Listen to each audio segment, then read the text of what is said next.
I mean, people will see this after the show. Totally, yeah. Okay, great. Yeah. So.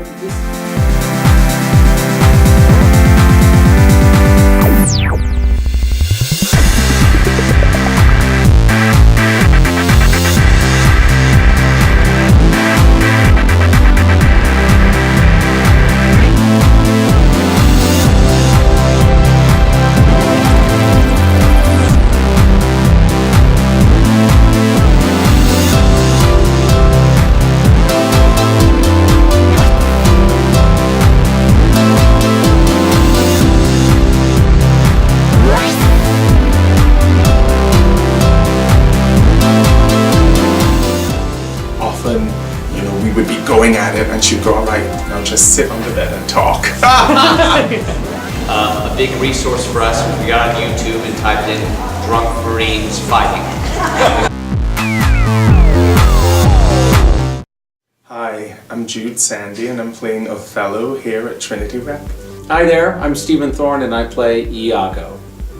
Hey all, I am Rebecca Gibble and I play Desdemona. As you can tell from my makeup and my crazy hair, I'm fresh off a show just moments ago. We're in our dressing rooms. Whitney White's production is set in the contemporary moment. It starts off in a city that our Venice resembles what one would consider Washington, D.C. I'm not sure that it's exactly Washington, D.C., but it's certainly the place that we think of as our Venice. And then it moves to the Middle East. So we're thinking about the deserts of, Iraq, Afghanistan, where we currently have our own military stationed. So at some of the talkbacks that we've had with students after the play, people have been asking, why we are producing this play when so much has changed between 1603 and 2018. And to that, I would say, if we look at the news that has been happening in the last, even just the last year, in our country, we're looking at the Black Lives Matter movement. We're looking at, I had a student ask yesterday actually about why, with things being so different nowadays, how I approached the storyline with Desdemona being killed by her husband. And I kind of took me aback for a second because that is still domestic violence and killing your spouse is still a huge problem today, and it's one that I think also in Shakespeare's time, like our time, it's one that we don't often talk about because it's horrific, but it's a problem that is still rampant. Well, one of the many things I hope people think about after they see this production is what is the nature of real hatred, and what fuels it, what causes it, and then what sort of feeds it, I guess. Students have a lot of questions after seeing the show. Some students ask about whether this is a play that's more about race, or is it more about gender, or is it more about violence? We see a lot of interplay between those themes, and they certainly are very, very present in our production, so that's definitely something that students are thinking about.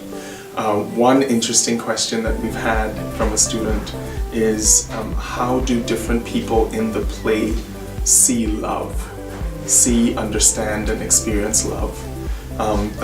It's such a beautiful question because love becomes such a contentious idea. What does it mean to love somebody, to truly love them? Is it to be loyal? Is it to be possessed by someone?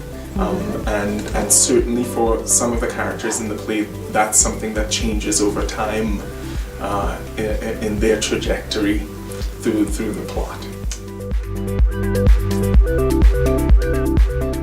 it is, you know, on a very on a simple level, it is largely a story of, you see a white man kind of working to destroy a black man, and there are many elements that feed into that. But it's something that needs to be talked about.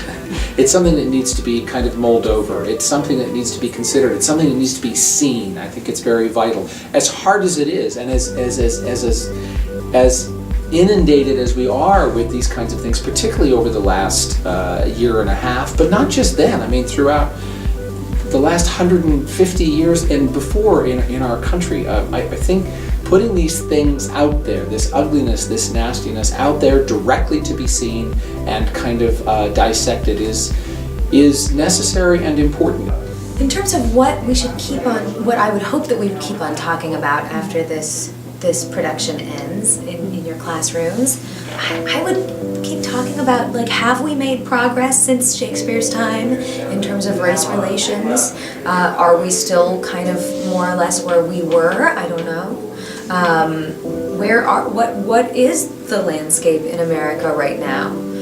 Just how pernicious and dangerous violence is. And that violence is non-discriminatory. We can hide from it, but ultimately it touches all of us. There is no one in this play who is spared of violence. Everyone is affected. Everyone loses something. Many of them their lives. So I'm reminded that in a society like ours, in which violence is so rampant, guns are so available,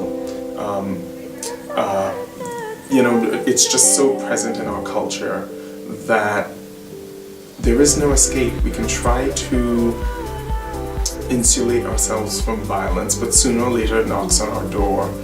Hopefully the experience of this play causes some of these discussions to come out. People talk about their experience of seeing it, or what affected them the most, whether it's people of color, or whether women, or men, or what have you. I really hope people talk a lot about it. For our production, the song, the Willow song that you heard, the music that was used in Shakespeare's time no longer survives. We don't have any record of it. So Whitney actually wrote that music herself. She composed that song. I was there to watch part of it. She's magical. But she based it off of old, what are called Negro work songs that either slaves or African American workers later on would sing as they were working to make the work pass. And so I thought that was particularly stirring for kind of the chain of women that have sung it from Shakespeare's time to our own time, to then also the people, you all sitting in the audience witnessing it. It's an incredible march forward through history from Shakespeare to our own country's founding to today. Whitney White, our director, was really clear about this wanting to be a play in which people really talked to one another and really listened to one another.